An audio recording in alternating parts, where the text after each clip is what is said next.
All right, so craziness. So this time we normally have six players, which is way more than people should be running for. But tonight we have a tight three. Okay, we had a lot of last minute drop offs. It happens. It happens sometimes. I ran this for 2 players at Gauntlet Con last time, and it was one of the best sessions I've ever run. But tonight I've got my Bray Wyatt shirt on here. Follow the buzzards, and I've got my cup of tea. And should I need it, I also have a Coke Zero here as well.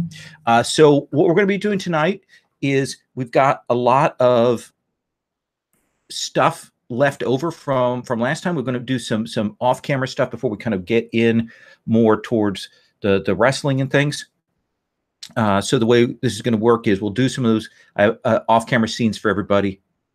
Then we'll do the over move because Clarabelle is at 4, so she'll get the over.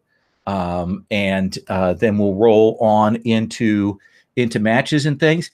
We luckily have 3 people who have strong heat with one another. So we've got sort of a predestined match here. So if you're watching this and you probably already read a little subtitle, you probably know this is Worldwide Wrestling. If you follow RPG games on Reddit, Worldwide Wrestling is the game of the month on the Reddit RPG channel.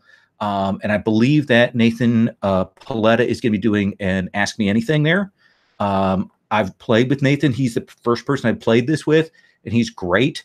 He's really solid with this. He brings everybody in. He ran that with 8 players at a tabletop, and it was great because he made it great. He made it so even I got knocked out early, and I still walked away having that be one of my favorite sessions of the thing. He did a whole New Japan tournament thing, and it was great. Yoshi was there. If anybody knows Yoshi from the Gauntlet, and he played a Toshiro Mifune styled wrestler there, and he kept doing all the Mifune chin rubs and stuff. It was great. But we're going to start out tonight again. I think we need to start with Clarabelle, and I think we start with Clarabelle. This is, how long later do you think we take up with you at the hospital? Is it that same night or a couple of days later? I think this is early in the morning, the next day. So it's still night shift. Everything's dark. Most of the lights are off. Everything's a little bit washed out. Everyone looks absolutely shattered. Clarabelle's still in her stage makeup that's run, and you can see she's been visibly crying, and the fake eye that she wears has basically been pulled out, and she's red around the eyes and absolutely shattered. The woman who plays your mother, Lady Bleakwood, drove you here, and probably a couple of other people from the staff. Jeffrey is definitely came here and essentially got out of the arena afterwards, and you guys have probably been in that uncomfortable silence until the doctor comes out, and we'll look at the 2 of you, and we'll gesture to speak with you. And Jeffrey stands up and kind of waits for you to go forward. I stand up and move over to the doctor, and I get a little bit too close. Normally there's that distance between, and she's just not registering it. And says, your father's stabilized now. He had a minor seizure.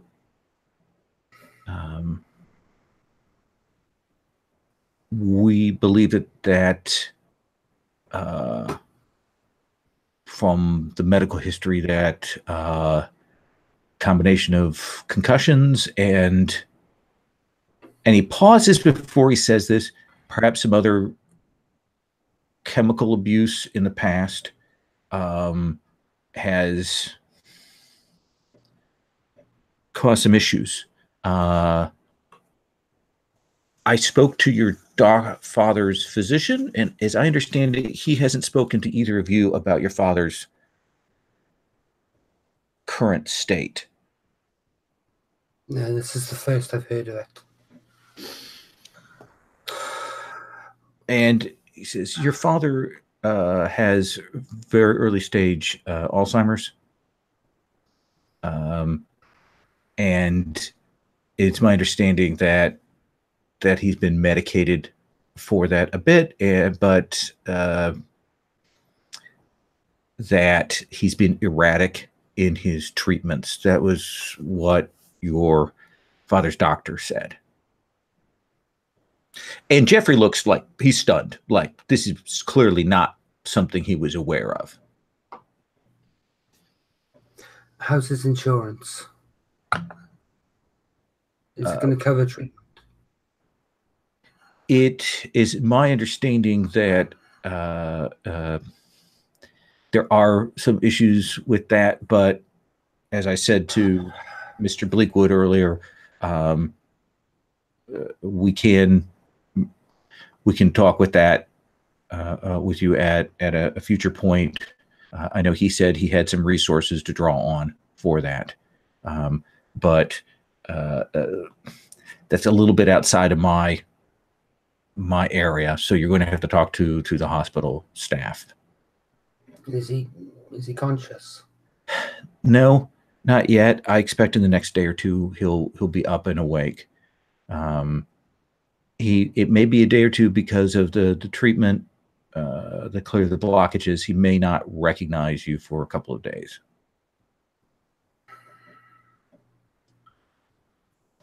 Thank you, Doctor.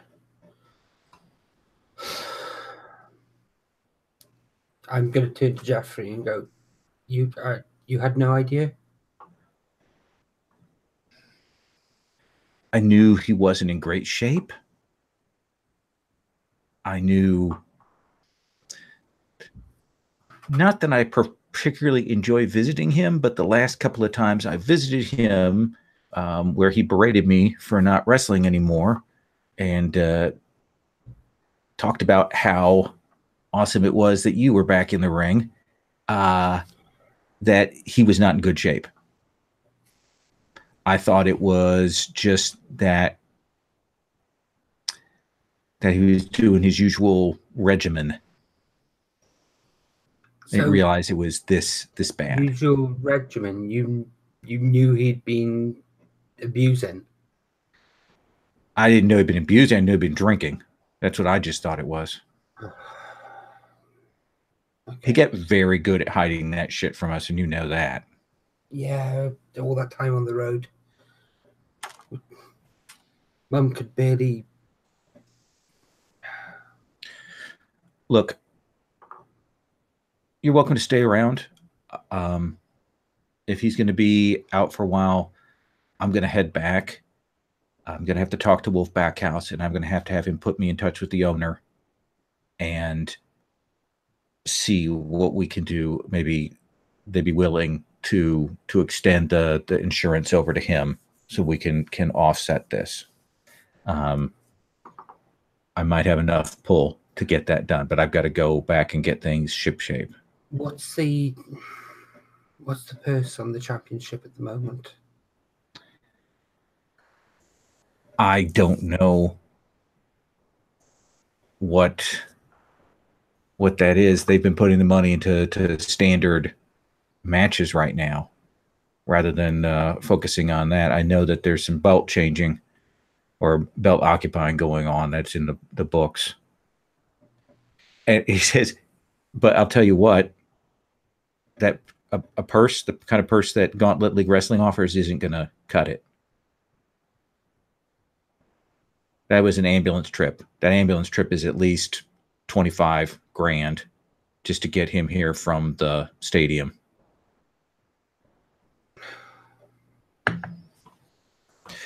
Look, I need you to be solid. Yeah, I'll stay around here until he comes round.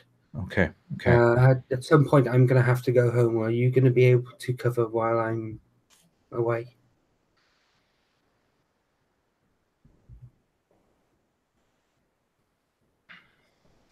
Yeah. Yeah. If I can't cover, I will get someone else here that I trust to cover. Okay, I'll reach out and put my hand on his shoulder and squeeze. There's not much. There's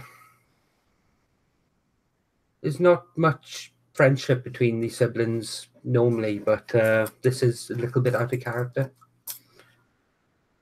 Okay. And you can see that it keeps him from that. He doesn't do that. I told you so again. Like that. He said it, and now he's tamped whatever feeling he had. That this actual sort of this thing that has happened seems to have cut that out for him. I assumed when you wanted nothing to do with it, it was just personal between you two.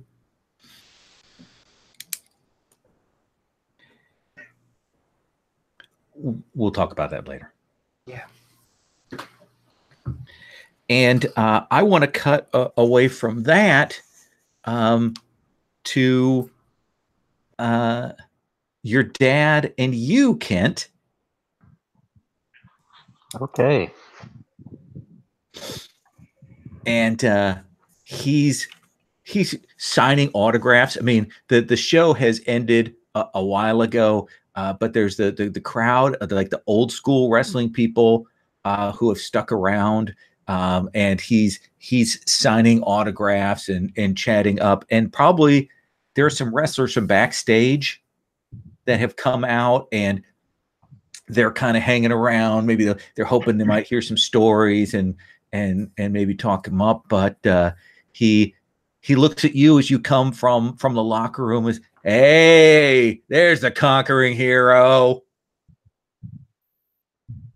I smile. I put on the public smile and give him the clap on the back hug, the classic awkward guy hug thing.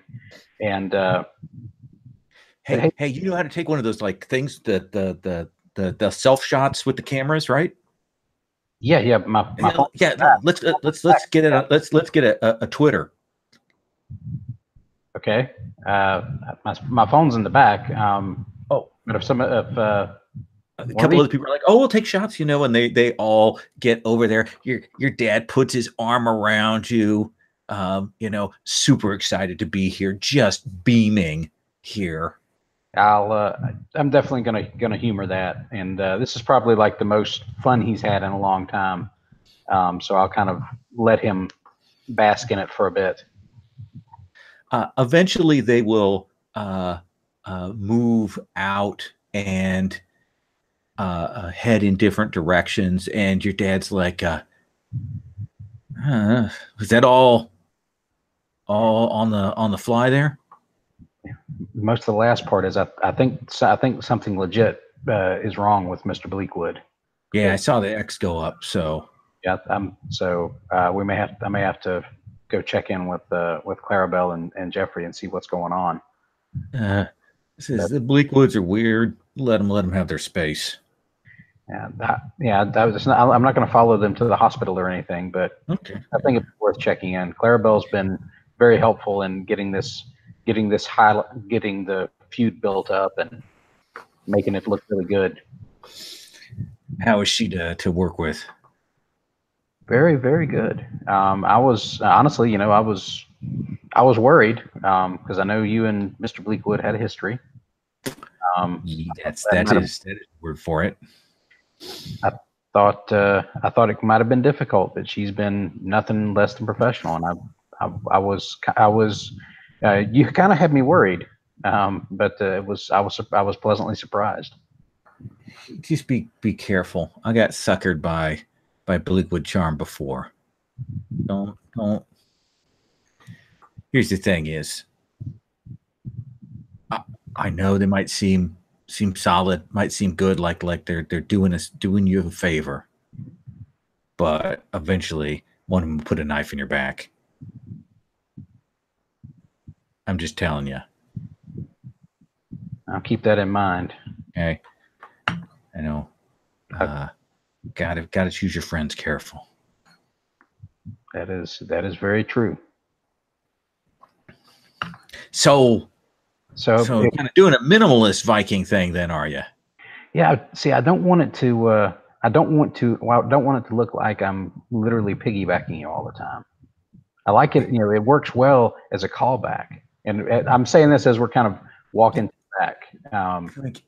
You can't afford to be subtle. You can't afford to be subtle.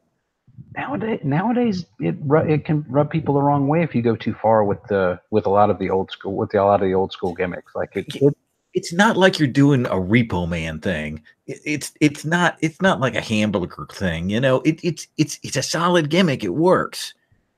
I was watching. Have you seen the War Raider guys on NXT? They got a whole Viking thing going on, and they're full in. They got the makeup and everything. It's all Braveheart and crap. Yeah, but isn't that Celtic? Whatever works. I like face paint. Always popped. Yeah. Now I will say this: like that does seem to work when we did the Sons of Thunder thing a couple of weeks ago. That did hit pretty solid. Yeah. Think about that. He says, well, maybe I'll come and see some more matches then. You're always welcome. What you might want to do though is as we're on the back, you might want to talk to some folks about maybe getting some merchandise of yours out to kind of work this, because a lot of people were popping for you out there, Dad. It's not a bad idea. I got to go talk to Bleakwood then. Not Bleakwood. What's his name? Backhouse. Yeah, he's a pretty solid guy. He's a little standoffish at times, but good. He worked some weird circuits in the day. He never worked mainline stuff. He was always outside the country, is my understanding. Do you know they had a Peruvian wrestling league? I didn't know. He had the whole champ Peruvian belt for a couple of years, is my understanding. Like some sort of Andes belt or Machu Picchu. I don't know. That actually sounds really interesting, but I'm not sure I know enough about it to really grasp all of the cultural touchstones you'd have to know for that sort of thing. Well, we got to get you a belt, though. We got to get you a belt. Well, and I point to the as I'm carrying it out, I point to this thing. I think this is where this is going, as I'm carrying the little treasure chest thing under my arm. Oh yeah, I forgot you got the treasure chest. Yeah, that's floating out there, and I want to hit that at just the right moment. I think that's gonna be big. And I've also got stuff going with the big guy. So do you think your father is proud, like satisfied, proud of you? Or do you think he like maybe wants to push you further? What do you think that is? I'm thinking that he is happy that I've sort of caught on in this short time I've had. But he always wants he's always wanting a little bit more, and that's probably another part of the friction between him and Bleakwood back in the day, is like maybe Bleakwood was kind of happy being the big fish in the slightly smaller pond, but Eric always wanted to move a little bit further, push things a little bit farther out. Wanted to be the big roster guy. All right. Well, I'm going to cut away from you and your dad out in the parking lot there as they're just starting to kind of close down the arena lights. Hot summer, so humid, all the bugs by the lights as they're turning them off. You go back there, and probably the smell wafting over from the racetrack late in the evening. And he's still wearing that ridiculous fur-lined jacket. Oh, yeah. Sweats. Kraken, tell me about how the Kraken returns, like the Kraken himself. As a wrestler coming in the wake of this, do you come like in the immediate wake of this, or we cut to you returning back a few days later? I think I'm coming back a few days later. Okay. We put me off that last one. I won the belt, but it was off of, really somebody else having their final match sort of thing. Thought let that die down how I got it, so that when I come back with the belt, it'll be a little less, I beat up an old man for it sort of thing.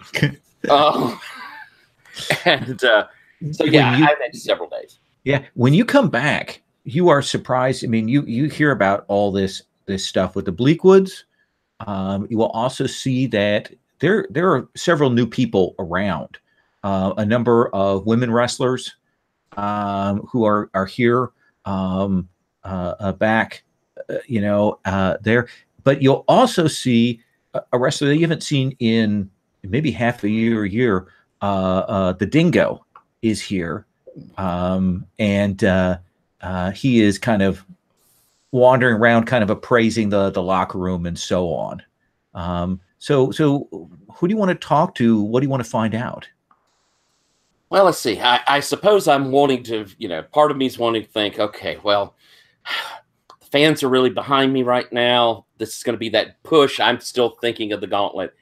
But I see the Dingo, who I am a personal fan of. I actually was more of a kid following Willy Wonka or Willy Wonka. But I liked the Dingo changeover. So I'm like, Dingo, hi. And of course, he doesn't have an Australian accent. And he's like, Kraken, isn't it? Kraken, yeah. It's nice to meet you. I don't think we've had a chance before. Yeah, no, I haven't been around for a while. I'm kind of a fan. You're like like one of the greats. That's what I tell myself. Well, I mean, I gotta say, your Candyman dive was like a big inspiration for me. I wish I could get up on those top ropes like you do. Yeah, I will tell you that probably took a good 3-4 years off my lifespan right there. But it was time. You going back in the ring? Says I've been back in the ring after they fired me. Oh shit! Oh, I'm so sorry. Yeah, you wouldn't know. I've been on some minor circuits. Road's hard. Yeah, but they're paying me a bunch to do this one shot. So. Oh, just once. Yeah, there were some issues between me and Bleakwood. Things so, but they needed to bring in somebody to pass the MC belt on. Oh, okay. And that's the belt I have, right? No, you have the other belt. The DM belt. The DM belt. The MC belt is the biggest one, and it's currently vacant. That's the biggest one? Yeah. Oh. It says, yeah, they had it vacated, but they want to have it somebody serious handed off, so they've got me doing a match so they can hand it off to Percolator. Percolators. Well, I don't want to, did you see last show? Seemed like Stan's been a little high strung lately. Well, that caffeine will do that to you, won't it? You're so funny. He says, but yeah, Stan's good. I mean, Stan's solid, but he is a little. He gets a thing in his head. It looked to me like that run-in wasn't planned, right? It looked that way to me too, but I wasn't here. I know it's going to be a great match. I'll be watching from the back. All right. It's a real pleasure. Yeah. I love Clash of the Titans, so yeah, it's all good. Thanks. And he will head off, coffee in hand, kind of looking, trying to figure out where he's supposed to wait and that kind of thing. It's never the same when you beat one of your heroes. So what I want to do then is I want to do, yeah. Lowell, given that a match for the title has just been announced, I'd like to use my carry the company move. Okay. It's roll plus real. All right. I get to do that whenever a match for a title is actually Sure. announced. Let's do your over move first. Get Okay. that out of the way because that may set some other stage things, and then let's go to that. Okay. Okay.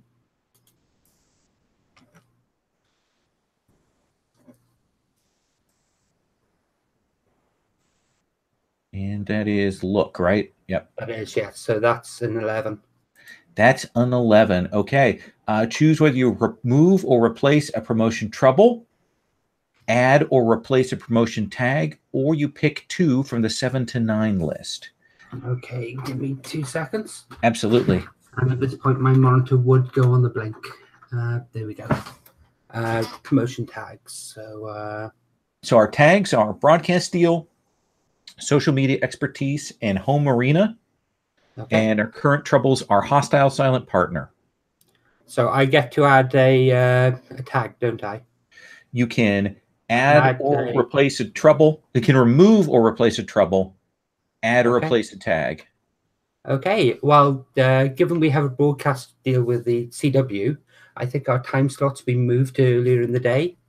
And as a result of that, we are now kid-friendly PG. Whoa. So would you consider that that's a tag? That is, yes. That's a promotion tag. Yeah. Boy, Pig is going to be mad.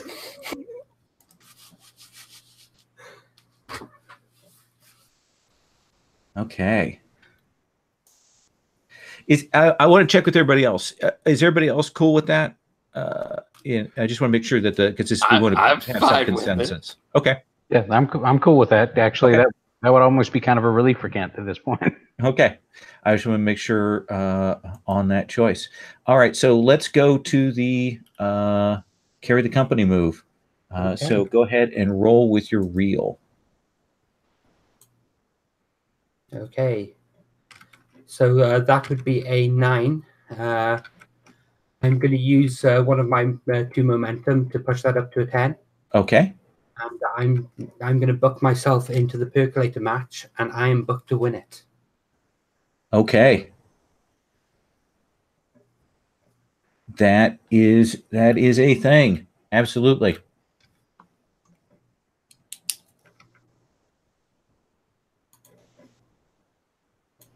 Let me make a note of that.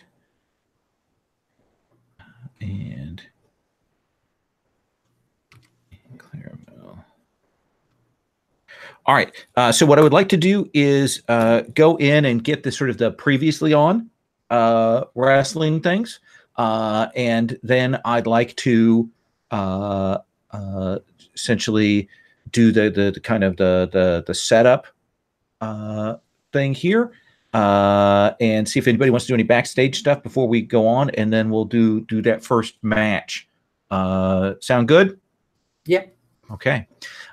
So let's do that same order that we did there for this initial thing. So Clarabelle, when we're back in Gauntlet Arena,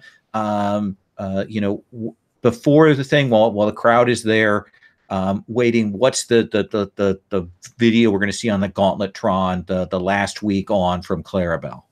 It's the coach pulling, the black coach with the black plumed horses pulling up, the door opening, and Clarabelle getting out, reaching in, and her father stepping out with her.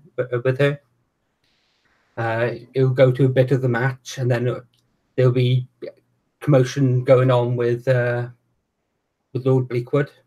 And the camera will cut to her, and you'll see that moment where she sees something's on, and it'll be a slow motion smash cut, where you can see her eyes go away, and her eyes just widen, and it'll basically cut to black at that point. Awesome. And then Kent, what's the sort of the last week on package that we see for you? I think you see Kent's entrance carrying the treasure chest. You see his dad in the audience as they pan out to that and do that sweep around. And then you see him making that that sort of desperate pin on on the monster Benson Okay. to close out that last match. Perfect. And then there'll be that rumble. What do you think the pre-recorded package for the Kraken is? How is it different now? I think we're going to see some similarities, but there is the difference as we get the lightning, the torrent of rain, the big black puddle of water, black stretch of water. And normally we have Kraken rising up. This time we see the belt crack the surface first as Kraken rises up. And we get the inside the arena, the strobes are going and the sounds giving the thunder and lightning. And you will note as you're doing this that there seem to be some rumbles in the crowd. They do pop for this, but you can tell there's something going on in the audience tonight. You're not sure what the deal is, but they're definitely something. So before we go to the first match, shall we do some backstage bits? Do you want to do some vignettes? Kent, I saw you raise your hand. Let's do a backstage thing for you. Okay, I think what Kim wants to do is see if he can catch up with Clarabelle, and he wants to talk about the Benson match and maybe some backstage vignette to kind of pave over that really ugly spot where he sort of botched that last top rope move. Okay, so do the first part sort of off camera. Yes. Okay. So I assume you'll catch up with Clarabelle, probably before anything gets started here. What do you suppose the new commissary / break room for the thing looks like? We know we established last time that there was a really nice coffee maker that Stan paid for. But anything else that's a feature of the snack area? What do you think, Chris? I think they've got like a touchscreen TV back there that's also kind of hooked up to a laptop so that you can be watching what's going on, but also be watching the social media feeds back there to see what's really popping. Oh yeah. Robbie Reyes has has kind of wired that all up back here. Probably got a station for you guys to like record little backstage quick, Instagram. God, I know it sounded about the old I could be there. The Instagram, there were things or whatnots or little confessionals. So you will catch up with Clarabelle back there. Clarabelle, when Kent comes in, what does he see? What is your mood? I'm still in my street clothing. I'm not in kit. I have bags under my eyes. I look tired. I'm basically in a jogging outfit and not a clean one at that. It looks like I haven't been home for a few days. Okay. Kent sees that and he pauses for a second, then comes over and he asks Clarabelle, what's going on with your dad? Is everybody left quick and weren't really sure what was going on? It's complicated. Dad's my pappy, as I keep on calling him. He's not doing well. He's not doing well at all. He had I think they said it was a mini stroke. Oof. That's bad. Yeah, I don't know if the insurance is going to cover it. Anyway, yeah, about you. You came off with a bit of a shine last time. Well, Benson had some trouble. He went for that big move, and I don't think he was quite ready to pull one of those off. I think we managed to smooth it over. What I was thinking about is since you've been working with that sort of ring thing to control him, maybe we could come up with some sort of fiction that the farther the ring gets away from him, the less control you have. And he starts to sort of, wander off and do like, quasi-innocent Frankenstein monster stuff. Like maybe he's really nice to people when you're not close to him with the ring or something like that. Yeah, that would work.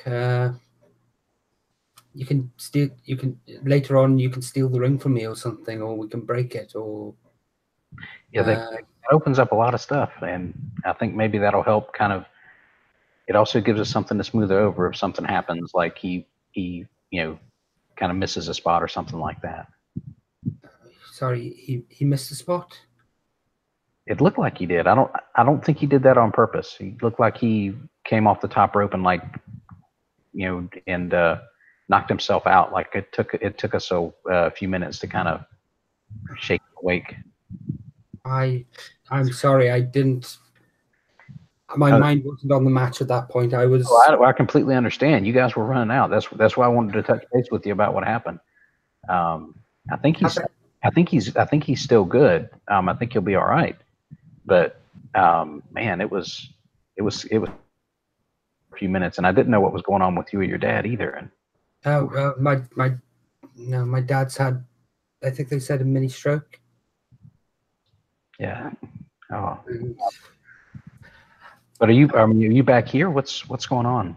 Oh, I've got a match tonight. Yeah, I've got a match tonight. I'm sorry, Kent. What were you saying? No, my mind's all over the place at the moment. I get it. You need to focus. We'll talk about this stuff later. Has anyone seen I ordered pizza. Has anyone seen it? I haven't eaten for. Oh, my energy levels are so low at the moment. Sorry, what were you saying, Kent? Kent sort of nods his head and say, "I'll go check on the pizza." Sometimes they get stuck at the window up front. Thank you.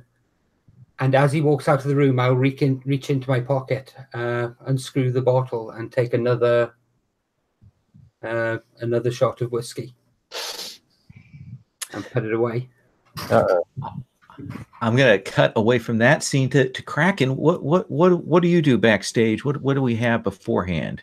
I would like to at least have that moment of where I will find Clarabelle to say, I heard about your dad.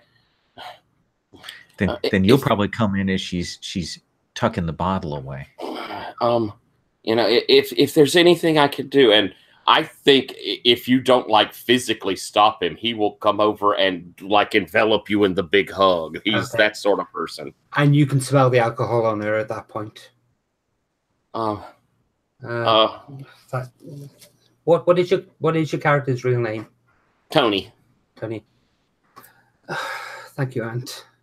I'm sorry. It's been a hard few days. I understand. If there's anything I could do, just come to me. I'll do anything I can.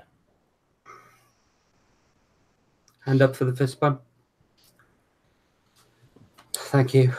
Oh, congrats on the title. Thanks. I think Coliseum got the bigger pop, but he gave you the rub though. That was such a classy thing to do. He's a classy guy. I haven't seen you with it. Have you got it with you? I'll reach in my bag and pull it out. It doesn't fit, but it looks good over the shoulder. Yeah. I want to pause here for just a second, because this is a thing. You three know wrestling. We have not established at all what this belt looks like. So, Tyler, tell me one thing about this belt. I'm going to ask each of you to tell me one thing about it. And it's the DM, which stands for Destruction Master. Oh, all right. I think it probably kind of like they did the hardcore. I think it's got the cracks all in it. So I imagine, it's a big belt, but it's got the cracks in it. Okay. Chris, what's another feature detail of the belt? I think it's got a the main face of the belt has a cityscape on it that's sort of cracked with that sort of crack motif, so it's referencing Gauntlet City. Okay, got whatever the skyline of Gauntlet City is there. I like that. And Gerwin, what's one other thing about the belt? I think on each side of the belt there's 2 shield sections where each wrestler gets to put their own emblem when they actually take the belt. Oh, so Kraken, what does your emblem look like? It looks like a wave with a lightning bolt over it. Nice. Wolf Backhouse pops his head in as you guys are in there, and he's like, Clarabelle, you need to be in costume like now. Okay. When are we on? Well, I'm about to send Dingo and Percolator out, and you're going to do your run in. So you need to get ready. Yeah. Okay. Okay. I'll see you later. I will. If I will stall, I'll tell Perk to stretch it out, and you just get yourself set. But you just need to do a cold run in. Here, get costume, get ready to go. Okay. As I head out, good luck tonight, and I'll come up behind Wolf as we've left. Wolf, we may need to keep an eye on Clarabelle. I don't think she's in a good place right now. I know she's probably upset about her dad, but we're giving her this opportunity to get the belt on her, and this is going to be great. So I think that'll make her happy. I do too, Wolf. Yeah, of course. He completely misunderstands. You could tell he has no clue. Mm-hmm. And I'm not willing to rat her. Yeah, so. I was wondering. No, I'm not willing to do that. Okay. So we will cut to a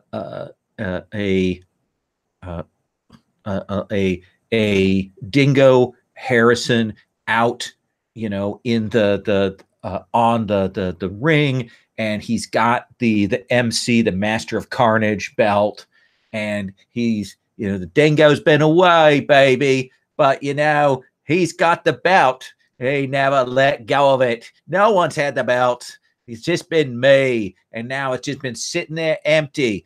And I took this from Stan Steiger, and it's still mine. If I leave this promotion, I'm gonna take this with me. And then we hear the cut into the music of it's time for the percolator, and like the Folgers coffee music remixed, Stan the Percolator Steiger comes swaggering down, and we get this long back and forth. And Stan is a pro, and he stretches it, he milks it. Okay, he gets in the crowd, he talks to them, he's talking to Dingo down there. They're talking back and forth, getting the mic, and they're finally, Steiger gets in the middle of the ring, and they kind of get to their opposite corners. They go back and forth for a while. You see the Dark Wallaby and the other Wallaby are down at the sides. There's some argument going on with that particular gimmick. But they are staying there. They are ready, for this. And tell me what your run-in entrance looks like, Clarabelle. Okay, so have they actually started wrestling yet? Now they're kind of at that point where they kind of stop, like, oh, it's about to go down. Okay, so the ref is about to reach up to signal to have the bell rung, and then the lights in the arena go off. Spotlight goes on the ring. Spotlight goes on the ramp top, and Clarabelle walks out. She's in her non-demon attire. Okay. So she's in a business suit. Has a mic. She has a Starbucks cup. Stan, do we have a stand here? Stan, do we have a stand here? And Percolator does the full, like that angry, he sells it big time. How upset he is at this. Mr. Steiger, I seem to have a drink here for you. In fact, this drink reminds me of you in a lot of ways. You see, It's weak, but it's bitter at the same time. And there's no sweetness in it whatsoever. And it's only a small one, but they call it a grande. And yeah, nothing grand about that at all. And I'll be walking down to the ring. Perfect. Sorry. Oh, I was going to go to the cut a promo. Okay. Last week, you interfered in my business. You interfered in my employee's business. That I can forgive. But I've been talking to my doctor. I've been talking to my pappy's doctor. And my pappy, poor pappy, he's not good. He's not well. But you know what? That'll happen when you get strychnine in your drink. And my pappy's fond of his coffee. Now I wonder, and I'll hold up the cup again, just who brought him his drink last week. And I'll crush it, and I'll run down to the ring. Let's have you roll cut a promo. Okay, so that's an 8. That is an 8. So you cut a promo here. What is it that you want from this? Do you want momentum, stipulation? Do you want to gain heat with percolator? I'll gain the momentum if that's okay. Okay, that is fine. So you go running in. You do the run in, and again, this is you versus MPW. Okay. Does one of you want to do the? We're going to do an MPW, which means we can go back and forth. But does anybody want to do the commentary table? Chris, let's have you do that. So give us what does the announce table say when this goes on?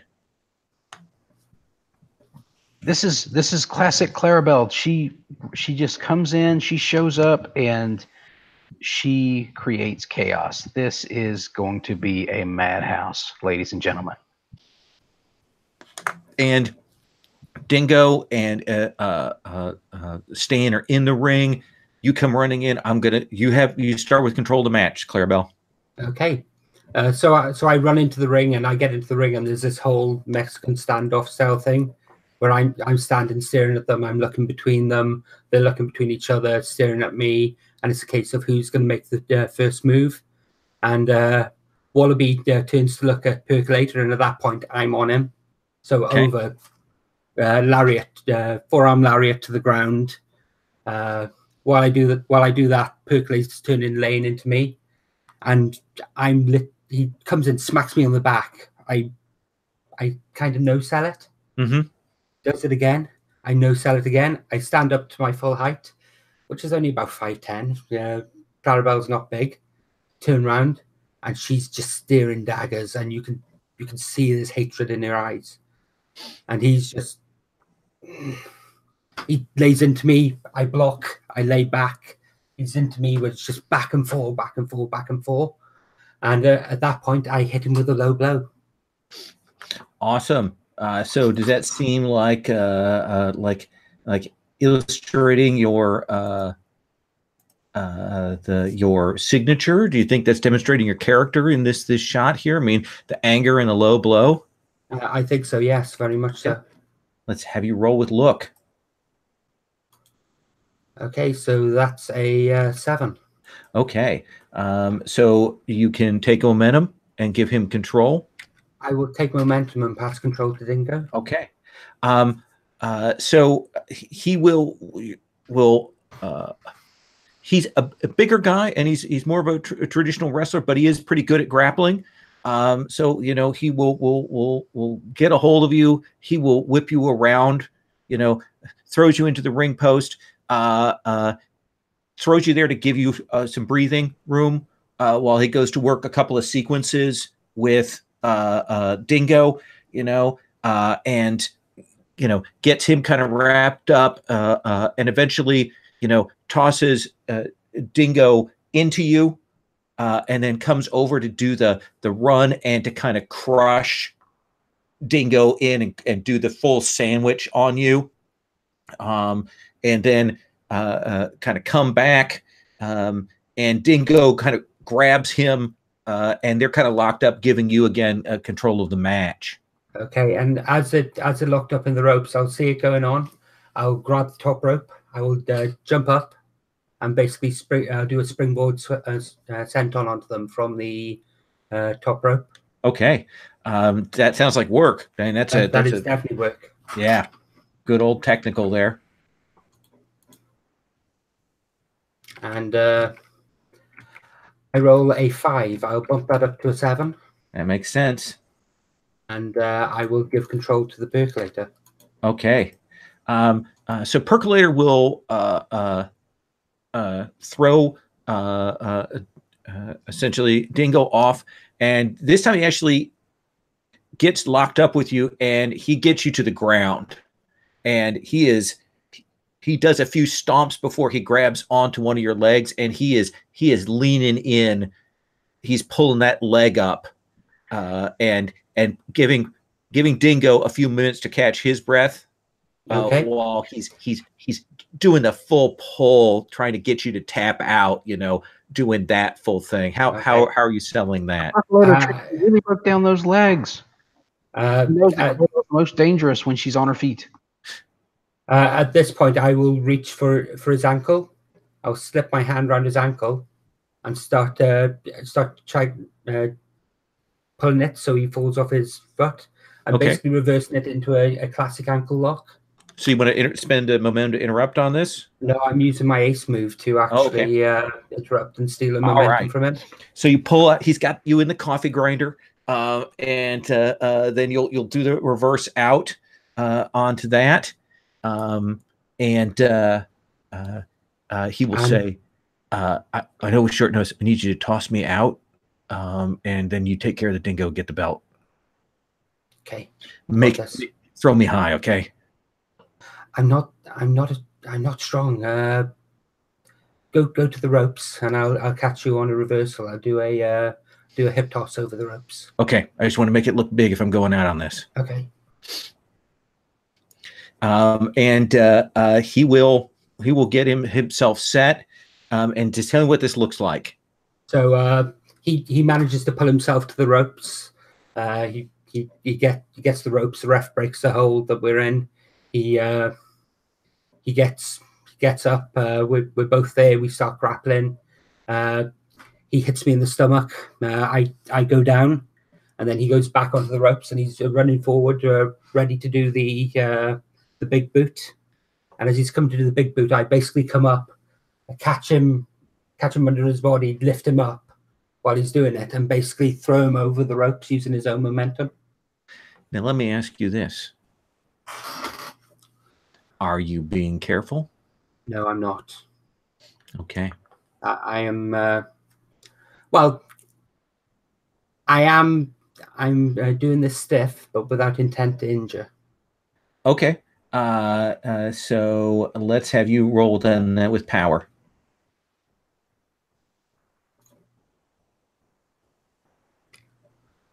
Okay. So that would be a 5 normally. Mm-hmm. I'll bump that up to a 7. Okay. So it doesn't look great, but percolator hits and he sells it. He sells it big time there. Does the thing where he falls on his arm and he acts like his whole arm has been broken, and you will see the medics come down. He's crying out there, and people are all up. And it's at that point that Dingo comes and he grabs you up, lifts you, and does that falling back to essentially to drop you on your head. I can't remember what the name of that is. And kind of smacks you onto the ground. Brutal suplex from the Dingo, ambushing just like his namesake. And he goes up as you kind of laid out. He goes up to the top to do the kangaroo hop off the top rope. Gets up there, does the bounce, and this is your opportunity. And at this point, I will get up and RKO him out of nowhere. RKO. Holy Yes. cow. What do you think that is? What do you want to roll with? Unfortunately, I think that's a work move. Yeah. Because I think, and I don't have any heat between us, so I don't think this is something we could have really trained. Right. No, you weren't here to practice, so. Nope. So that's a 6. I'll bump that up to a 7. Oof. That should be all your momentum at that point, right? No, that's 1 point of momentum I spent to do that, and 1 point back for doing it. That's right. So you will hit, and you'll pass control of the match to him. Yep. And let's think here. He'll probably do the Dundee drop, essentially where he gets up and drops some elbow on you. He'll work you into the rope. Okay. At this point, as he's doing the Dundee drop, I'm going to spend a point of momentum to interrupt. Okay. And as he's coming down with his elbow, I basically reach up and change it into a scissors armbar. And I will attempt to go for the submission. Okay, I think you're going to roll your finisher. Okay.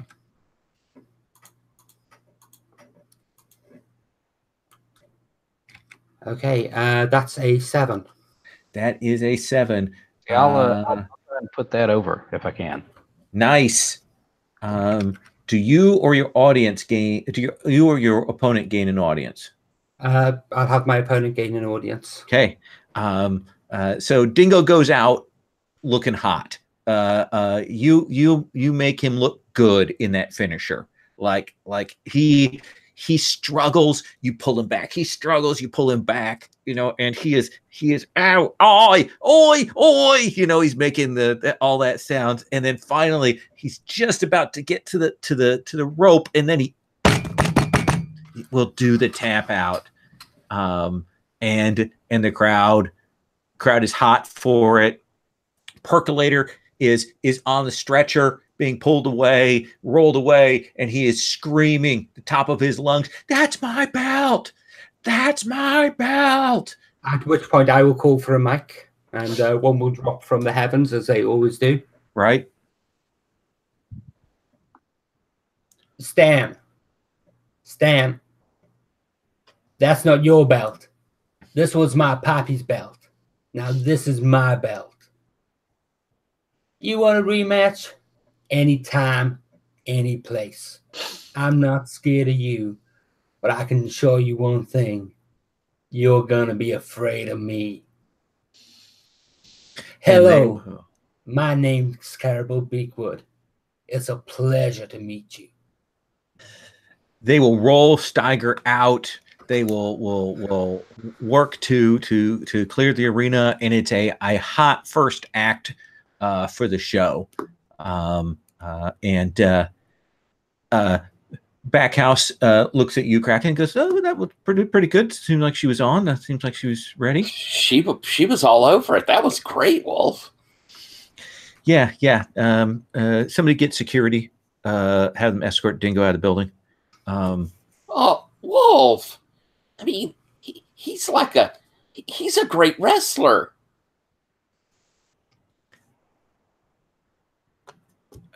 All right, but if anything comes up missing, I'm holding you accountable. Oh, okay, Wolf. So Kent, what's your thoughts here backstage as all of this goes on? Well, Kent went to check on the pizza because he didn't notice the liquor sent from Clarabelle earlier.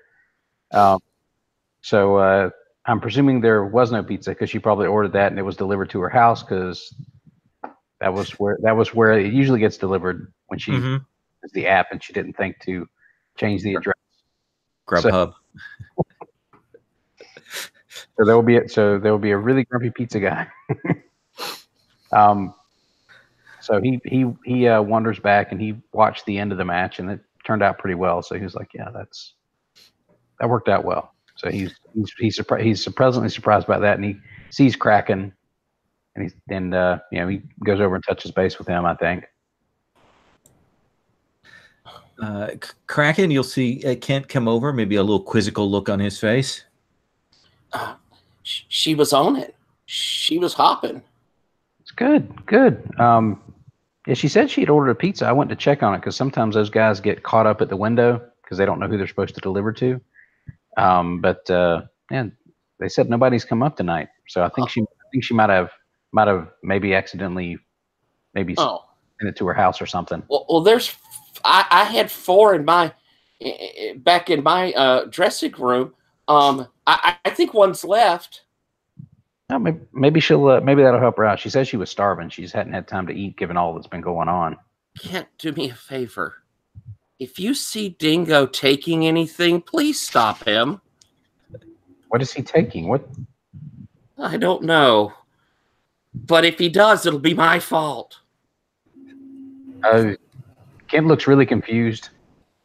Okay, I'll go grab the pizza though and bring it out because Clarabelle's probably going to be starving after that. So Kent goes to grab the probably cold pizza point from. And Clarabelle gets backstage, and as she walks through there, you can just see her whole body language change. She's upright, she's strong, and as she's through, and her hands are actually shaking.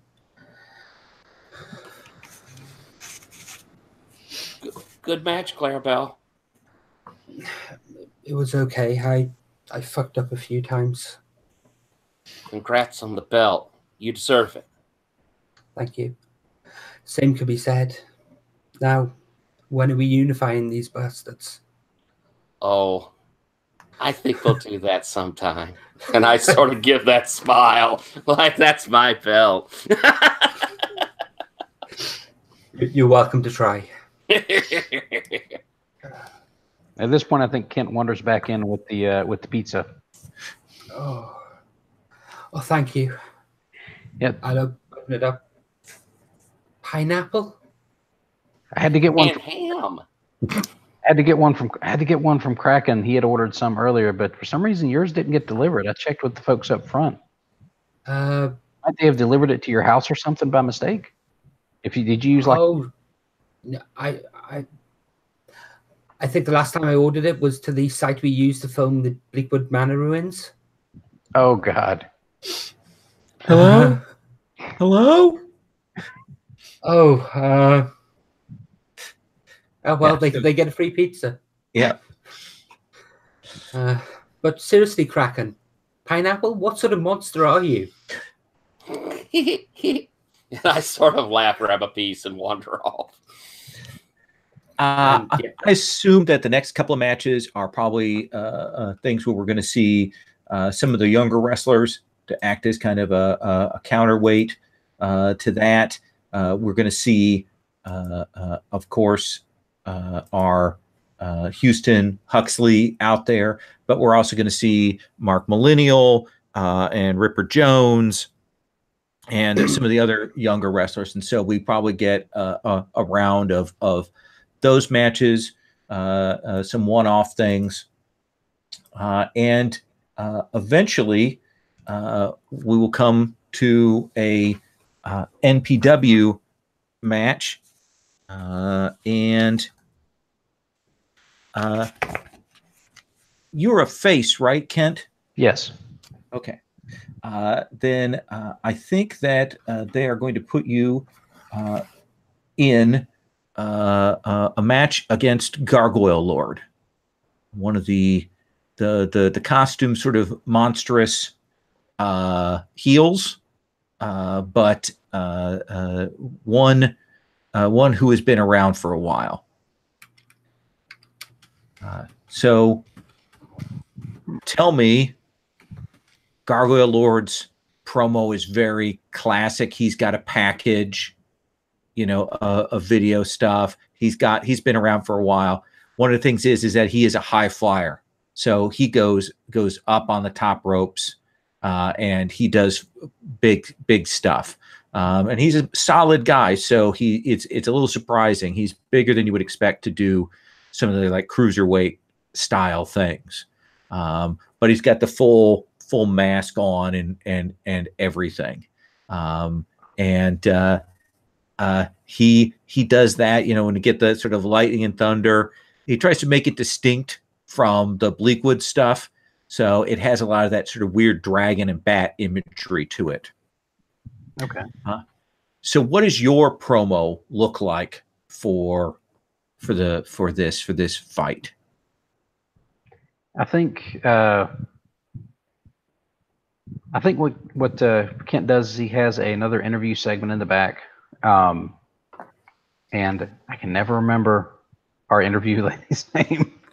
Victoria Onyx. Victoria Onyx, and she comes out and she passes the microphone over to him and says, "Kent, you've got a match this week against the Gargoyle Lord. What are your thoughts about this match so soon after your battle with that monster Benson last week?" And Kent says, "Victoria, it seems like that they've placed me in the role of the guy who slays monsters. And if that's what I have to do, if that's what I have to be to get where I want to go in this promotion, then that's what I'm going to do. If I have to go through each and every one of these monstrosities on this roster to get what I want, then I'm going to do it." Awesome. Let's have you roll cut a promo. All right. That is plus look.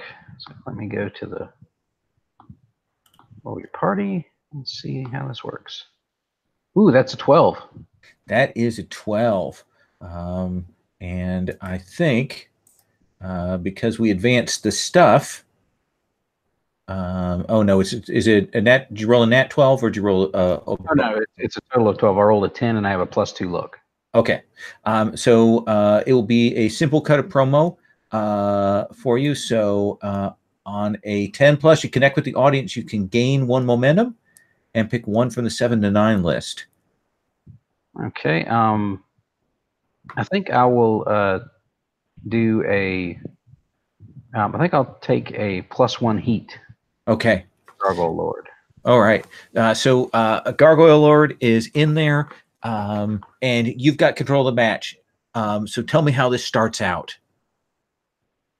I think what's going to happen is Kent's going to get in there, and basically they're going to grapple. Gargoyle Lord's kind of a big guy, so he and Kent can sort of match up physically, and it looks really good. So they sort of push each other around, go do the turnbuckle dance. Like he pushes me into one turnbuckle, Kent pushes back out, and they go back and forth between a couple of the turnbuckles. Finally, they break that up when Gargoyle Lord goes for a knee to Kent's gut and then whips him into the ropes. Kent comes off, ducks under a clothesline, and comes back up and hits a big flying elbow.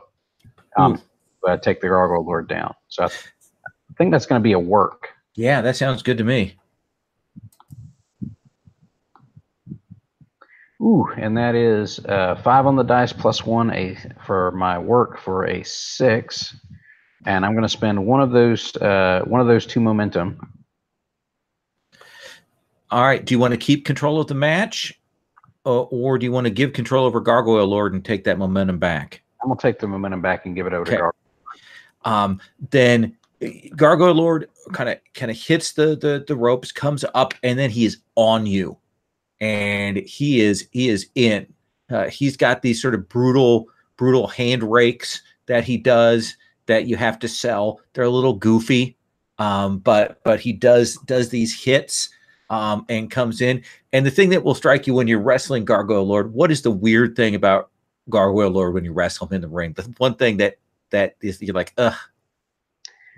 I think Gargoyle Lord wears that full body costume, and he's got all of these little visual effect things on it.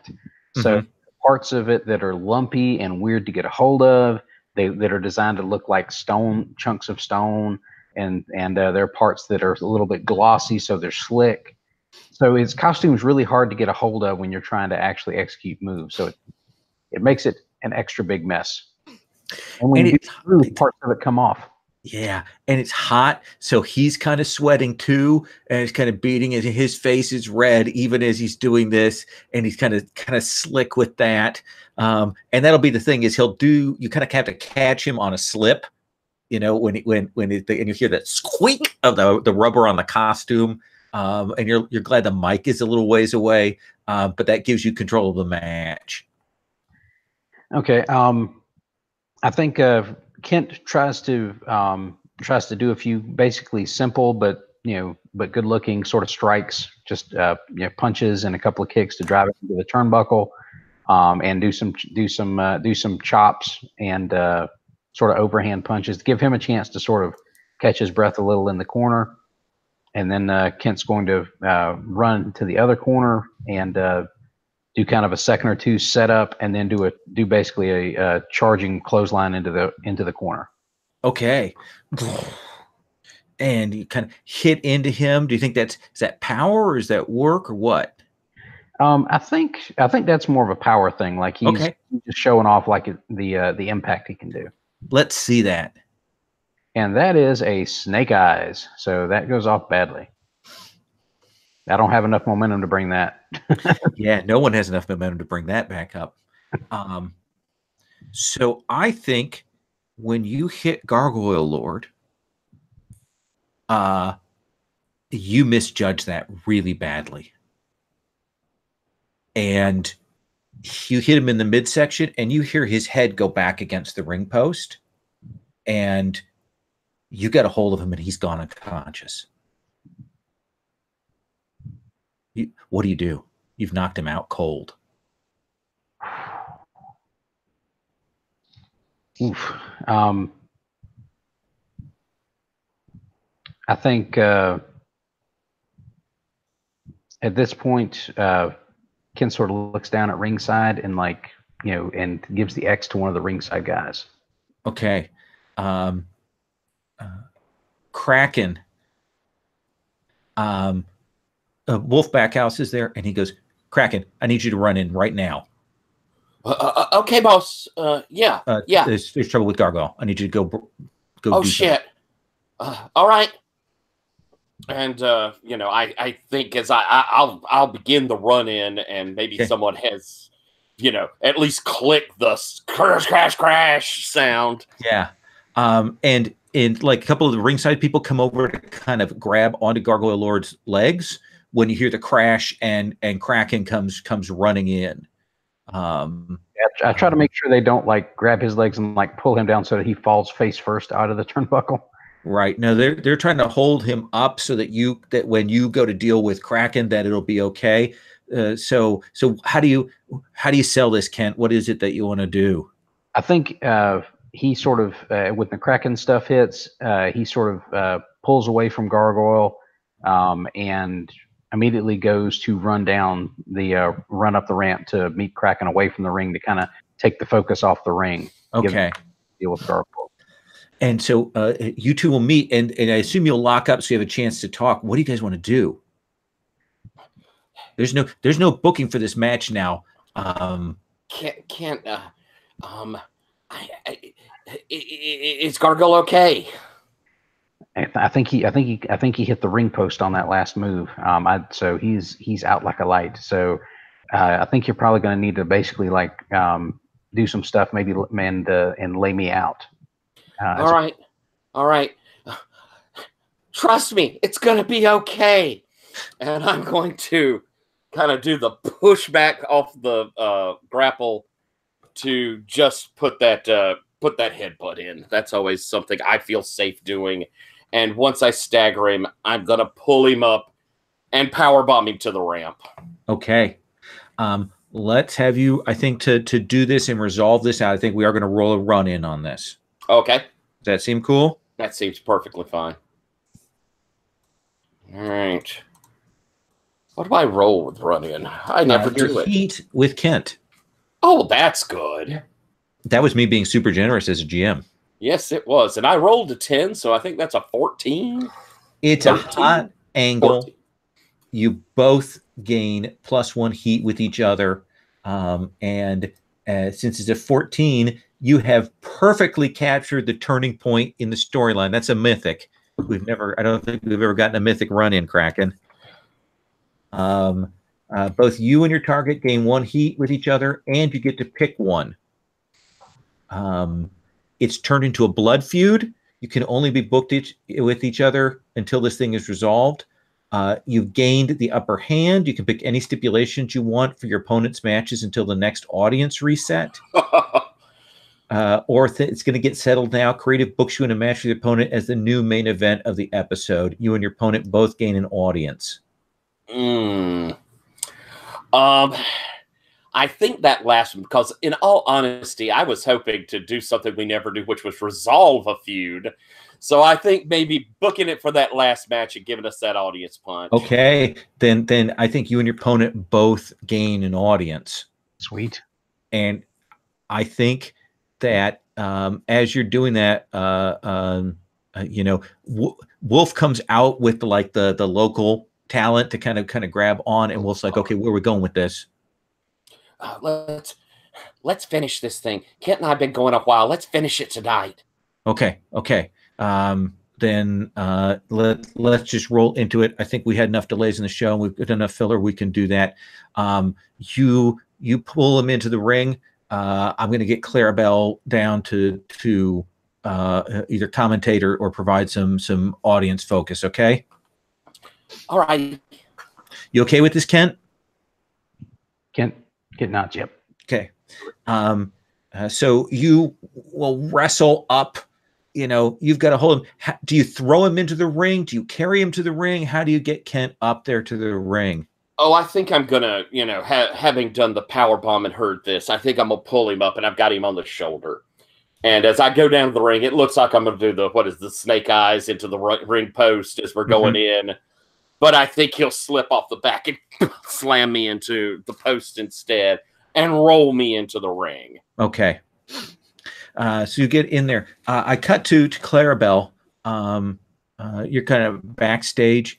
And I'm frantically looking for something. What are you looking for? The belt. The belt has gone missing. Okay. And Backhouse comes to where you're at, and he's like, look, we've got some end bit run-ins for this match, but we're making it main event right now.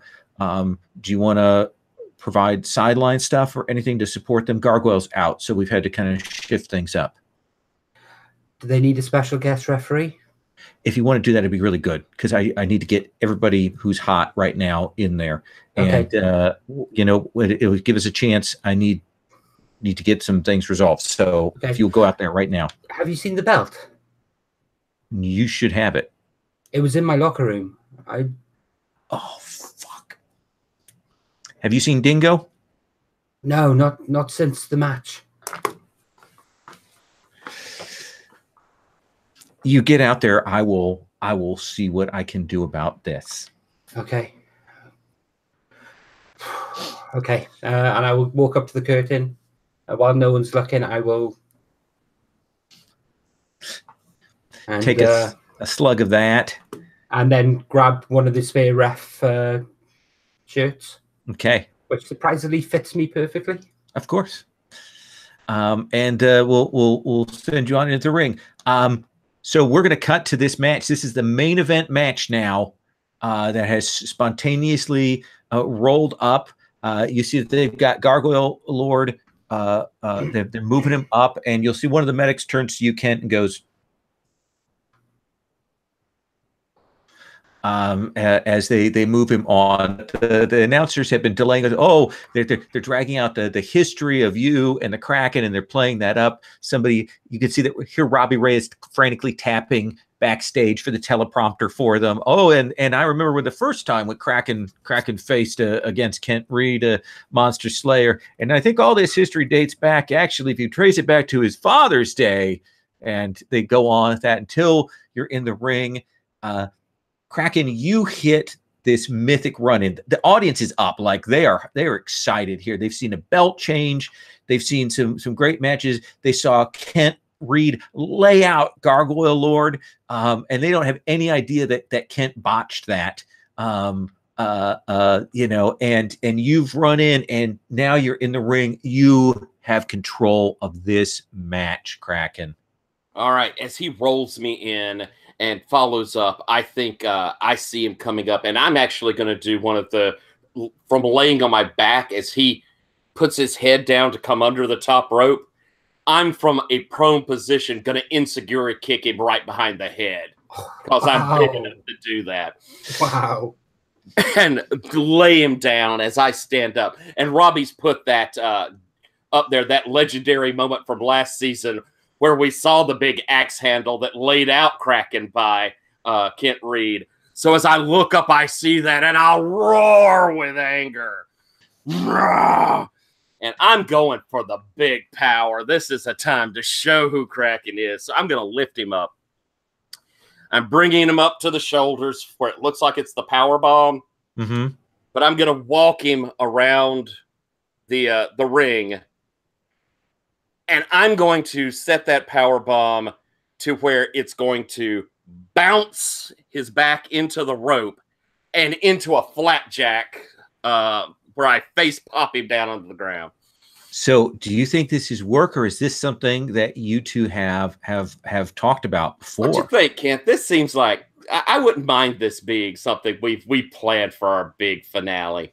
Oh yeah, because that's too involved a move for us not to have talked about that. I like that. Then let's have you roll with heat. Oh, I also need to do something real quick, Lowell. Oh, yeah, you've got to move. I'm a legend, and I have entered the ring now.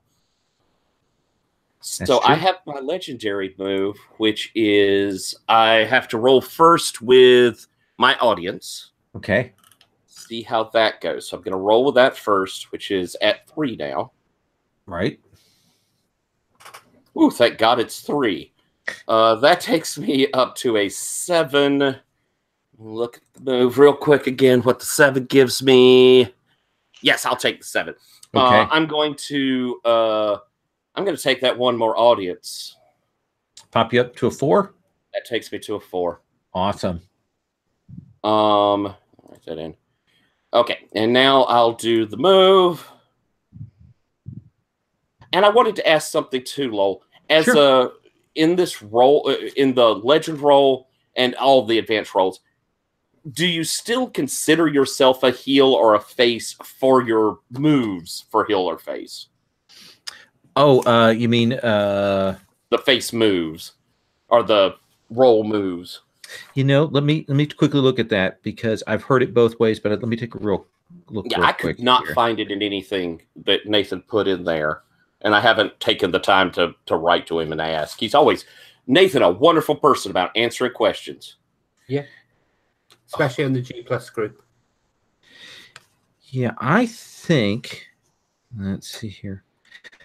My impression is that with the icon actually operates as both, but I think in the legend case, I think you stay with whatever you were, whatever you're being. Okay, yeah. So I'm a heel. Yeah. Okay, cool. Well, I rolled Snake Eyes, which will get me to a 6. I will spend 1 momentum to get 1 momentum back. Okay. As I flapjack him over and roll back out of it, I'm going to roar, but I'm handed over control. Perfect.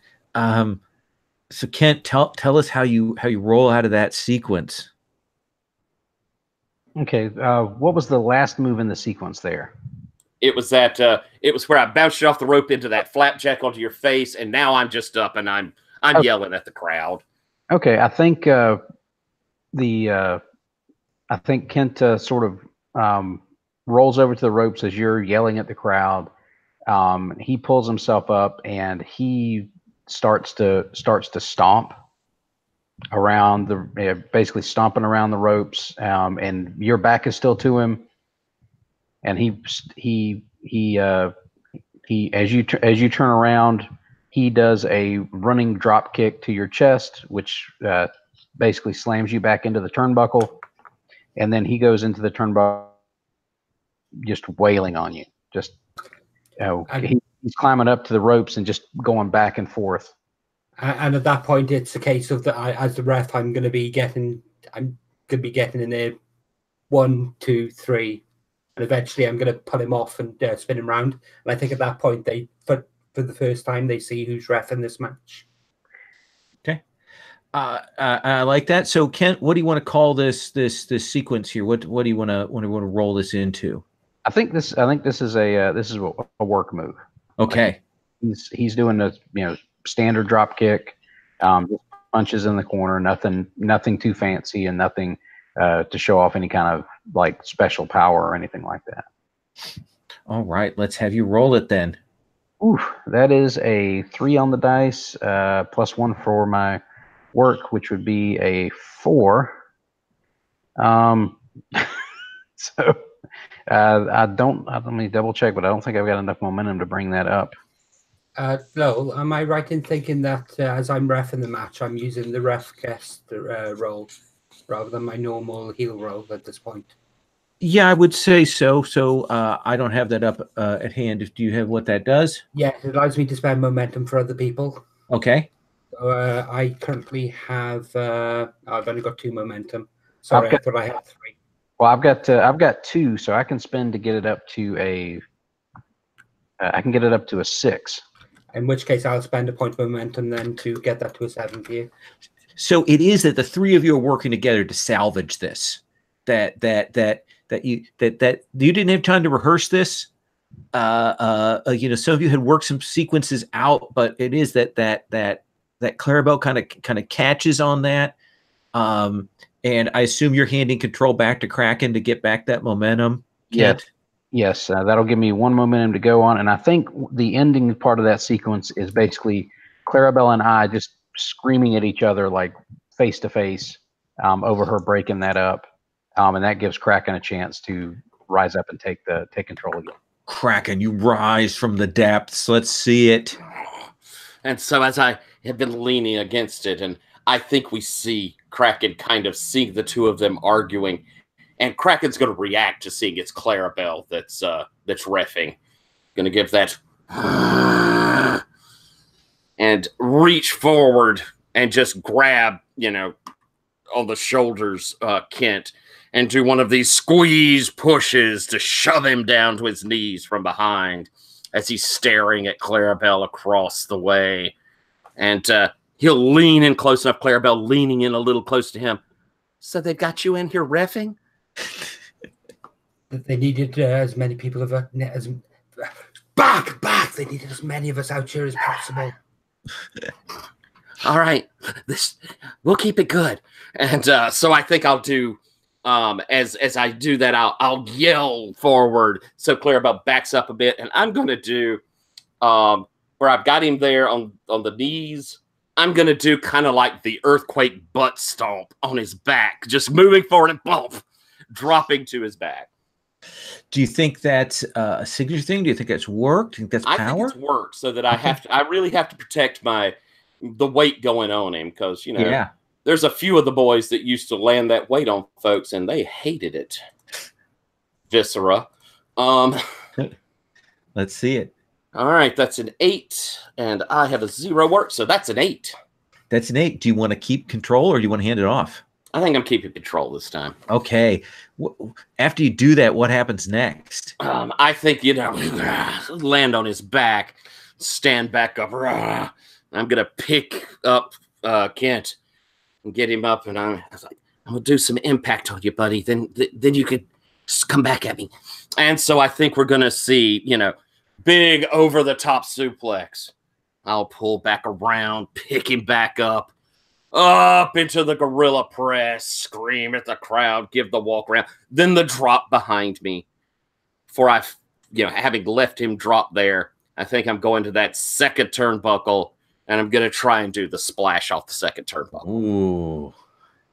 Okay. My splash is a signature move. It is. I think that's going to be your look. That's look. Okay. All right. I think it's when I'm going to spend my momentum to interrupt because this. Cool. It seems like a great point to interrupt. Okay. I think Kraken goes up to the turnbuckle. He does the yell, spreads his arms like he's going to do the big splash, and he comes off for it, and Kent rolls right out of the way, and he hits hard. And then Kent staggers up to his feet into the turnbuckle, and Kraken's sort of gets up onto his hands and knees as he's rising, and Kent runs in and does a running drop kick to the side of his head. Ooh.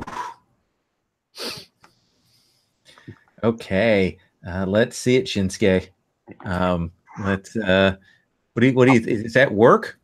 I think that's going to be work. Okay. Let's see it. Whew, finally, that's a 9. Good. So, do you want to keep control, or do you want to hand control off?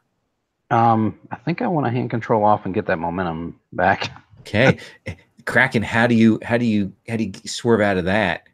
Well, he comes in with that drop kick, and he's still got to be standing even with me hands on and knees. He still drop kicks into my hand. I think I'm going to do a roll over as he lands, and I'll go up against the ropes and kind of be up enough that he comes in. He's starting to lay the fists as I catch him a good one in the gut coming up and kind of stagger him back. Go in for the headbutts. Always a giant, it's a crowd pleaser. They love that. And I think I'm going up for the choke slam. I pull him up from that those set of headbutts, get him up there, and just shoop into the slam. Oh yeah, that's definitely luck. That is signature City. I think that's power. How about? Oh, do you? Oh no, I think you're right. You're right. Yeah, you are demonstrating that. You are showcasing that strength. So you're right. That's a 10 plus 2 is 12. 12. Look at that. So what do you want? I'm going to take the 2 momentum. Okay. And at this point, can I interrupt? Okay. So you've done that great big choke slam on him. He's on the ground. You go and cover him. Everyone's expecting the ref to come in, and Clarabelle's just standing there. He crosses her arms. You think he's suffered enough? I don't. Come on, this match ain't over yet. And I'm very definitely working the audience at this point, I think. Okay, let's have you roll that.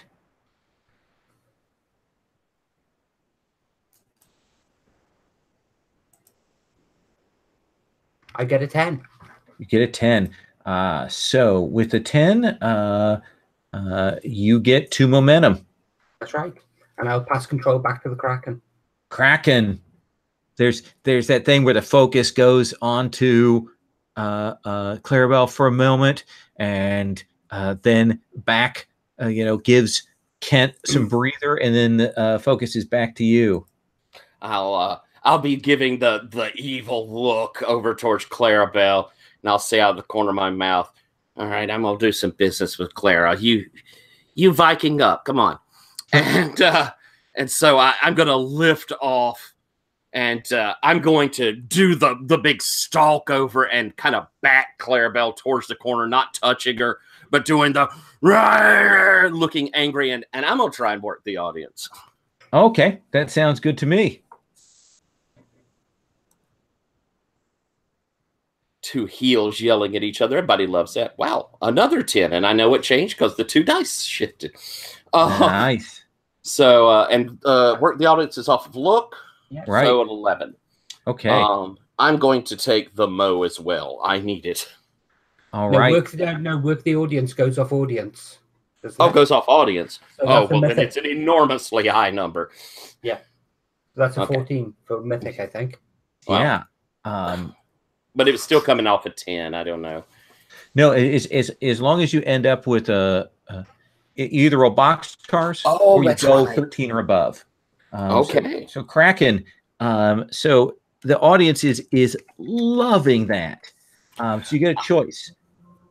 You can turn them against your opponent. They can no longer work the audience or get cheap heat for the rest of this episode.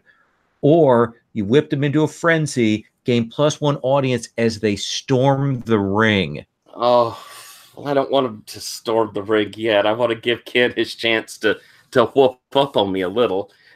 We're finishing out a big feud. So I think I'm going to do the first, even though I can't use the audience. But I do think visually, as I'm down there, I'm going to have gotten Clarabelle back to the corner. And as I'm yelling, I will have grabbed like the top rope. And as I pull back, it actually makes part of the ring lift over in the corner. It's crazy. Boom! Boom! Kent, catch your breath. Have an opening. Tell me you've controlled the match again. Okay, what I think Ken is going to do is Clarabelle and Kraken are having their stare down. They're yelling back and forth. Kent's up in the corner as they're facing off against each other. And he turns to the audience, looks out, and he visibly clasps his hands together in front of him and smashes them down on that turnbuckle. Once, twice, 3 times. And let's see, now did Kraken's result, did that prevent me from working the audience? Was that the outcome? Yes, you can't work the audience or take cheap heat the rest of this match. So he's just going to basically do this big legacy callback move, his signature move. Okay. He's going to come running out of the turnbuckle over, and as Kraken turns back, Clint, he does that leaping broadside clobber. And at this point, I'm going to interrupt using my ace move, and Kraken's going to step out of the way, and we're going to get a ref bump at this point, I think. All right. So are you intending to get a DQ on this? No, I'm just having a ref bump. So they literally just for storyline purposes, I'm using my heel move. Okay. To generate heat with Kraken, because as Kraken moves out of the way, and I get smacked in the face. That seems fine to me. Oh, that's nice. So you control the match, though. At that point, are you doing your heel done thing? Yeah, I'll do my heel move. I'll pass control back to Kent. Okay. Kent will look a little flustered that Kraken got out of the way, but not too flustered, because he kind of wants storyline wise, he wanted to clobber Clarabelle a little bit too, so he's not too disappointed. Right. But he's frustrated that his actual opponent got out of the way, so he's going to.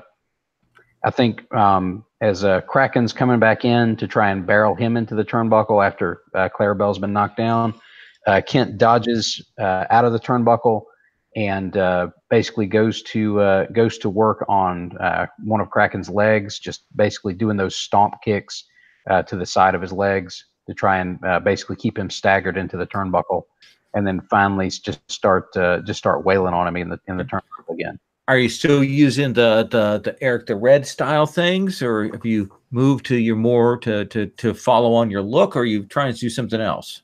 I think this is going to look, by the end of it, this is going to turn out to be that sort of berserker beatdown. Okay. So it's not the sledgehammer beat, it's not the blood axe, but it's like the berserker blitz, just boom, boom, boom, just hands wailing on him in the turnbuckle. Roll look. Okay. Let's see if the dice will come back to me again. Nope, they won't. Oh, well, 11. Oh. So they did this time. They did this time. So Kent, it looks great. Do you want 2 momentum or another heat with your opponent? Well, I've got maximum heat with Kraken right now, so I'm going to take this 2 momentum. Okay. You do that beating. You do that beating. You do that beating. But here's the thing. Kraken is booked to win. Gotcha. Well, Kent figured that when we had this thing, because they're not going to have Kent win this right after Kraken's got that belt. Right. And it's not a belt. It's not a belt match. The belt's not up for contention. But you do it, and you're brave. You fought through two matches, so you look good. You're protected. Kraken. I think I'm going to, as he's doing the beatdown and we know the booking, I'm going to say, okay, Kent, why don't I give you the slam? But you hurt your back on me. Throw me to the turnbuckle, slam me, but take the back hurt. I'll finish you off. All right. Do you think you want Clarabelle to like clobber me as well? How do you want to do it? Just do the slam? I think the fun will be forcing her to have to come in and do the count. Oh, that will be beautiful. Oh yeah, that's a good one. That'll look good. Okay. So Kent's going to as Kraken staggers out of the turnbuckle a little, Kent's going to try and do the slam. Okay. So this is the Kraken is going to roll his finisher. Okay. And he's got a good deal of momentum, so that he's built up for this. So Kraken, let's have you roll your finishing move. Okay. And then we'll get some nice after results. I rolled 11. So I'll keep the 11. And so we have me bounce off. He goes into the slam. I go down. The crowd gives the as Kent and falls back, his back hurting. We sort of struggle. We see Kraken does the stagger back to the turnbuckle, looking over the crowd, seeing him. Goes over, kick to the gut, and then going to grab him, put him up on that top turnbuckle, and go up for the tsunami slam off the top. Brilliant. And he'll hit. Mechanically, everybody's going to be at 4 at the end of this. Okay, just because everybody's going to go up to that, so we know that is what's going to happen. This is going to resolve the Kent Kraken feud, just so you know that feud will be resolved at the end of this. So I have an idea about something I want to have happen in the wake of this.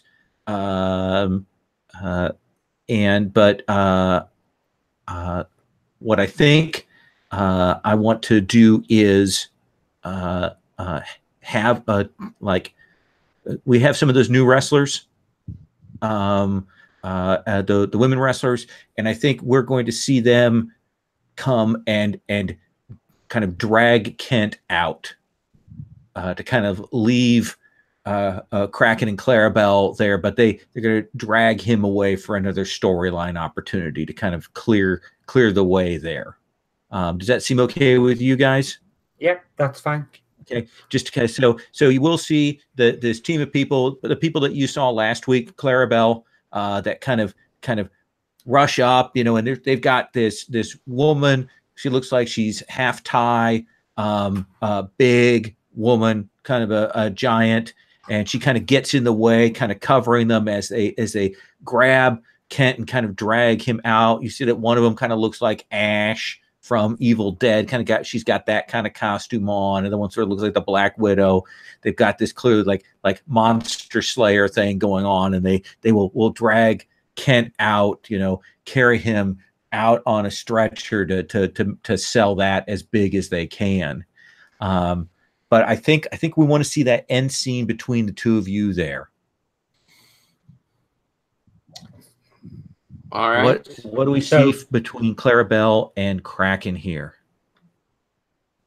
So Clarabelle will be up on basically go to the turnbuckle, up on the ropes, shouting abuse at Kent and his saviors as he's being pulled away. I think Kraken's in the middle of the ring, just staring at her back. And at that moment, she just stops, turns around almost serpentine, sees him, jumps down into the ring, and walks over to him. And just as beforehand, where they were face to face, face to chest, right? You've got that moment where they're basically just standing right next to each other, and Kraken's just towering over Clarabelle, and she's just standing there looking up, and there's no fear in her eyes. And I think that's a good point to cut to black here, guys. I think that's a great end point that'll cliffhanger this particular show right now. You got my belt. Can I have a quick off camera? Sure, absolutely. We can do a quick off camera if you want. So let's go with you first. All right. I think we see the parking lot, the parking garage, and we see a fairly beat up, probably like a Camaro, there in the parking lot. And we see Dingo jumping into it and getting ready to leave. And he cranks it up, and we see the car sort of move. And as he hits the gas, it doesn't go anywhere. And we see Kraken at the back of it kind of lifting it up. As Kent comes over and the belt. Oh, did I forget? Man, it's been a long night. Just, yeah. So rolling down the window, he cranks it. Here you go. Won't make eye contact with you, Kent. Thanks, Dingo. Rolls the window back up. Peels out of the parking lot. Oh. You guys good with that? Yeah. Okay. And off camera, I'd like to change my gimmick if that's at all possible. Okay. Certainly, I think you're at that stage. You've got enough advances to do that. Yeah. What is it you want to change into? Wasted. Okay. All right. We'll go through that process and we'll look at the changes because beginning of next session, because that's something we haven't seen on camera. So I'd like us to walk through that in case anybody is watching is curious about how that looks. So we'll do it at the beginning of next session. We should have Matt back with us then. And hopefully we'll have a couple other people. Though I will say, I hope you guys don't mind. I enjoyed the triangle that we had here tonight. I did dig it. So good stuff.